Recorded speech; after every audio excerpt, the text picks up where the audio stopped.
नमस्कार दोस्तों, स्वागत है आपका एक बार फिर से मेरे YouTube चैनल टीबी क्लासेस पर। तो फ्रेंड्स, हमने हमारे कल के वीडियो में देखा था कि संसद क्या होती है, संसद के कितने सदन हैं, कितने अंग हैं। और आज के वीडियो में हम बात करने वाले हैं संसद के दो सदन जो हमने देखे थे, लोकसभा और राज्यसभा। उनमें क्या अंतर है, क्या होती है लोकसभा और राज्यसभा, तो आज हम उन पर चर्चा करेंगे। अगर आप हमारे चैनल पर नए हो तो चैनल को सब्सक्राइब करो और वीडियो पसंद आए तो लाइक और शेयर करो। तो देखें, एक तरफ तो देखो फ्रेंड्स है लोकसभा और दूसरी तरफ राज्यसभा। अब पहला पॉइंट क्या बोलता है कि लोकसभा का अर्थ क्या होता है, लोगों का सदन। लोकसभा में क्या होता है, लोगों का सदन। लोक मतलब लोग हो गया और लोगों का सदन ही क्या कहलाएगा, लोकसभा। अगर हम बात करें राज्यसभा की, तो जो राज्य होते हैं उनकी जो परिषद होती है उन्हें हम किस नाम से जाने जाएगा, राज्यसभा के। लोगों का सदन तो लोकसभा और राज्यों की परिषद राज्यसभा। हुआ क्लियर। फिर अगला पॉइंट देखो कि जो लोकसभा होती है उसे कौन सा निचला सदन बोलते हैं या आम जनता का सदन कहा जाता है, जबकि राज्य परिषद को उल्टा हो गया, इसे ऊपरी सदन या उच्च सदन या राज्यों की परिषद कहा जाता है। हुआ क्लियर कि निम्न सदन तो कौन सा हो गया, लोकसभा, और उच्च सदन कौन सा हो गया, राज्यसभा। हमने कल देखा था ना कि भाई जो लोग होते हैं और जो राज्य होते हैं उनमें राज्यों को ऊपर रखा जाता है और लोगों को नीचे रखा जाता है, क्योंकि राज्य लोगों से ही तो बनेगा। तो राज्य को ऊंचा दर्जा मिला और लोकसभा को निम्न दर्जा। तो निचला सदन लोकसभा और ऊपरी सदन राज्यसभा। इसके अलावा फ्रेंड्स, जो राज्यसभा होती है उसके अन्य नामों की अगर हम बात करें तो ऊपरी सदन बोल सकते हैं। इसके अलावा आप उच्च सदन भी बोल सकते हो और द्वितीय सदन, ठीक है, कौन सा, द्वितीय सदन बोल सकते हो, वरिष्ठ सदन बोल सकते हो या फिर स्थायी सदन बोल सकते हो। ठीक है, मतलब कई नाम है राज्यसभा के। अगर हम अन्य नामों की बात करें तो संसद का उच्च सदन, द्वितीय सदन, वरिष्ठ सदन, स्थायी सदन, ये सब किनको बोलेंगे, राज्यसभा को।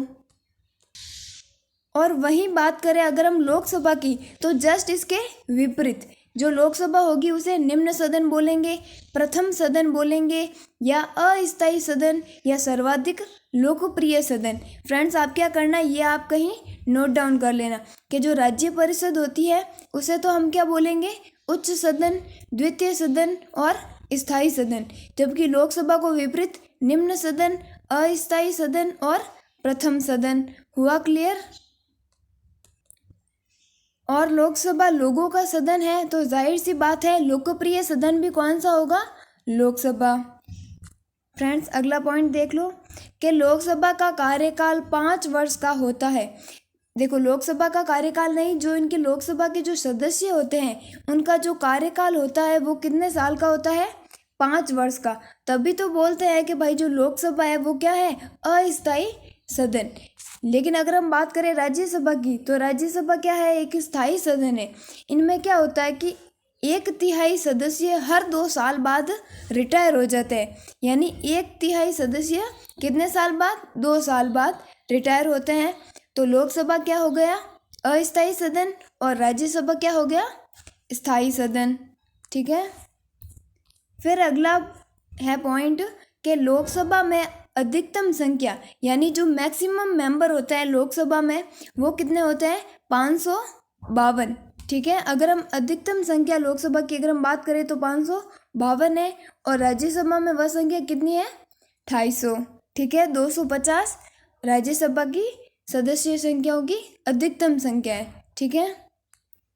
फिर आगे है फ्रेंड्स कि लोकसभा के सदस्य आम जनता द्वारा वयस्क मतदान की प्रक्रिया के तहत चुने जाते हैं। तो क्या होता है ना फ्रेंड्स कि जो लोकसभा के जो सदस्य होते हैं वो आम जनता के द्वारा मतदान की प्रक्रिया से चुने जाते हैं, जबकि राज्यसभा के सदस्य विधानसभा के निर्वाचित सदस्यों द्वारा चुने जाते हैं। जो विधानसभा होती है प्रत्येक राज्यों की, जो उनके सदस्य क्या करते हैं, राज्यसभा के सदस्यों को चुनते हैं। अब देखो, अगर हम बात करें मतदान की, तो आप सब जानते हैं पहले मतदान की आयु क्या थी, 21 वर्ष को।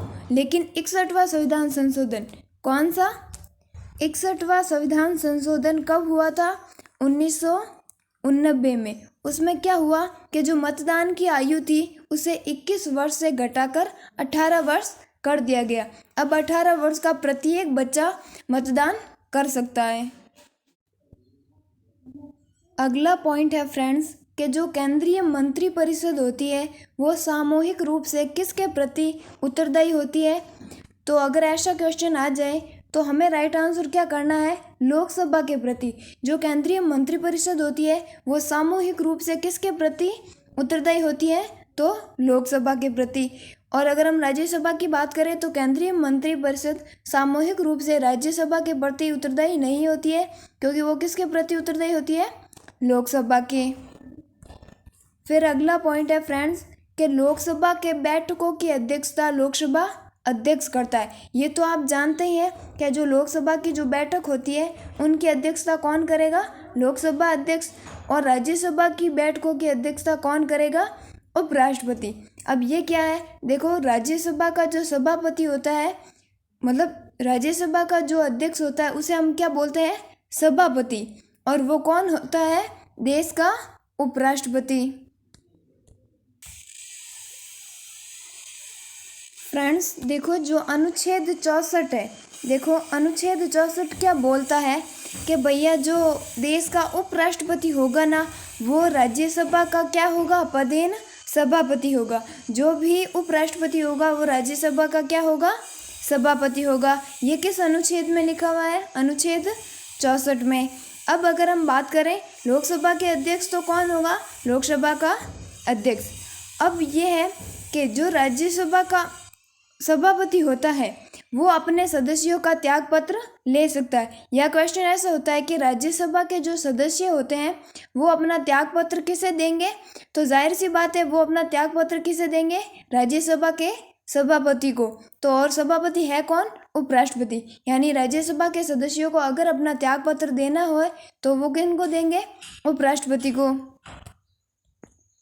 और अगर हम बात करें लोकसभा अध्यक्ष की तो ये क्या करते हैं, जो लोकसभा अध्यक्ष और लोकसभा का जो उपाध्यक्ष होते हैं वो अपना एक दूसरे को त्याग पत्र देते हैं। अध्यक्ष किसको देगा, उपाध्यक्ष को, और उपाध्यक्ष किसको देगा, अध्यक्ष को। हुआ क्लियर। फिर हम नेक्स्ट बात करेंगे फ्रेंड्स कि लोकसभा का सदस्य बनने के लिए न्यूनतम आयु। अगर आप लोकसभा के सदस्य बनना चाहते हैं तो आपकी न्यूनतम आयु कितनी होनी चाहिए, 25 वर्ष। और वही बात करें अगर हम राज्यसभा की तो वहाँ पर न्यूनतम आयु कितनी होनी चाहिए, 30 वर्ष। हुआ क्लियर। फिर अगला है फ्रेंड्स कि यदि कैबिनेट मंत्री द्वारा प्रस्तुत कोई विधेयक किसी सदन में पारित नहीं हो पाता है तो पूरी कैबिनेट को इस्तीफा देना पड़ता है।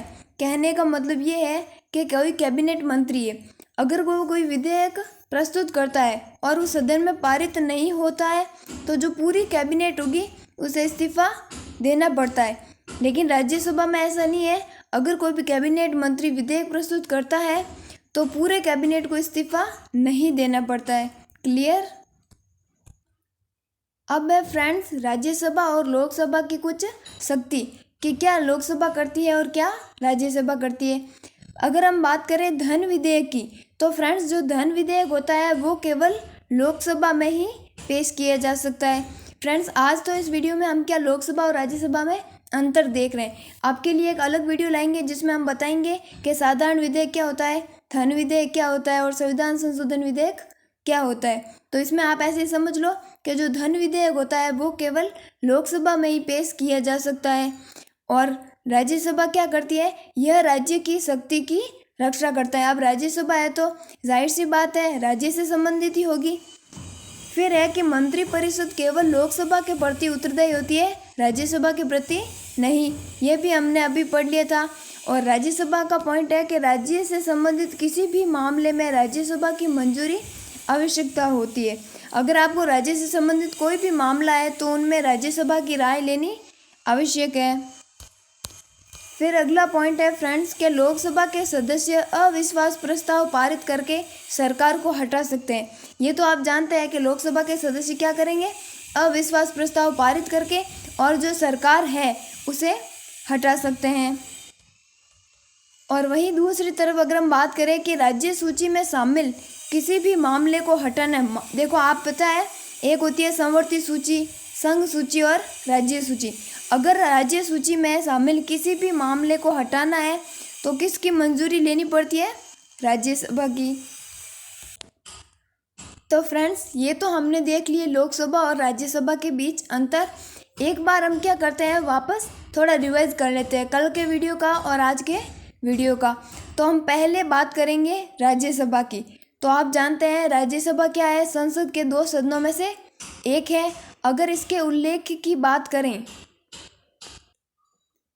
तो राज्यसभा का उल्लेख हमारे संविधान के कौन से अनुच्छेद में है? अनुच्छेद 80 में। अनुच्छेद 80 में राज्यसभा का उल्लेख है। अगर हम बात करें राज्यसभा के अन्य नाम की तो राज्यसभा देखो स्थायी सदन है, उच्च सदन है, द्वितीय सदन है, ठीक है। और क्या है, इसे कभी भी विघटित नहीं किया जा सकता। अगर हम सदस्यों की न्यूनतम आयु की बात करें तो कितनी थी फ्रेंड्स? 30 वर्ष। और अधिकतम सदस्य संख्या में कितने हो सकते हैं? 250, ठीक है। अगर और में क्या होता है कि 1/3 सदस्य प्रति 2 वर्ष के बाद में क्या सेवानिवृत्त होते जाते हैं। ये तो फ्रेंड्स बात हुई राज्यसभा की। अब हम बात करेंगे लोकसभा की। तो आप जानते हो जस्ट राज्यसभा का उल्टा लोकसभा क्या है? निम्न सदन है, प्रथम सदन है, अस्थायी सदन है और लोकप्रिय सदन है। अगर इनके सदस्यों के हम कार्यकाल की बात करें तो कितना कार्यकाल है? 5 वर्ष है, क्योंकि ये क्या है? एक अस्थायी सदन है। और लोकसभा का उल्लेख हमारे संविधान के कौन से अनुच्छेद में है? अनुच्छेद 81 में। फ्रेंड्स ये तो हमने देखे कि दोनों में क्या अंतर है। अब 1-2 लाइन में आप थोड़ा सिमिलरिटी भी देख लो। फ्रेंड्स अगर हम लोकसभा और राज्यसभा में समानता की बात करें तो क्या समानता है कि दोनों के सदस्य क्या होने चाहिए? भारत के नागरिक होने चाहिए, पागल या दिवालिया घोषित ना हुए हो, उन पर ना ही किसी प्रकार का कर्ज हो। फिर है कि दोनों ही लाभ के पद पर कार्यरत नहीं होने चाहिए। ऐसा नहीं है कि इनके मतलब कोई सरकारी नौकरी हो, ठीक है। और 2 वर्ष से अधिक कारावास की सजा प्राप्त ना हो। लोकसभा का सदस्य हो चाहे वो राज्यसभा का सदस्य हो, अगर उन्हें 2 वर्ष से ज़्यादा कारावास की सजा प्राप्त हुई है तो वो क्या सदस्य नहीं बन सकते हैं। तो ये देख लो फ्रेंड्स, हमने देख ली राज्यसभा और लोकसभा की समानताएं और विभिन्नताएं, ठीक है। तो आज का वीडियो हमारा यहीं पर समाप्त होता है। अगर आपको वीडियो पसंद आए तो लाइक करना और आगे किस टॉपिक पर आपको वीडियो चाहिए कमेंट में ज़रूर बताना।